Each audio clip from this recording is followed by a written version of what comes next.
We're going to begin tonight with COVID, specifically on the money used to help out during the pandemic. Congress may take back a big chunk of the COVID relief funds it authorized last year to help small businesses. On the chopping block, $2 billion that hasn't yet been dispersed. The funds are part of a larger $10 billion aid package that aimed to help business owners pay for new COVID vaccines, testing, and treatment.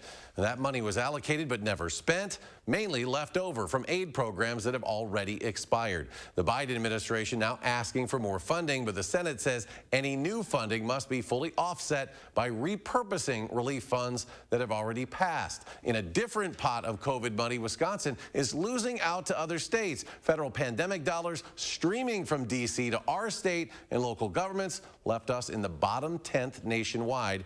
That's according to a new Wisconsin Policy Forum report today. Naomi Coles live at the Capitol to explain. Naomi?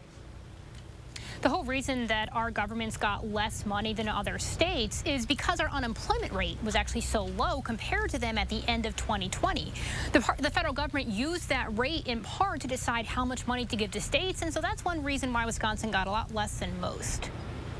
Even pre-pandemic, getting less federal money than other states isn't a new trend. There's been this long history of Wisconsin, state and local governments in Wisconsin lagging most other states in receiving, federal aid.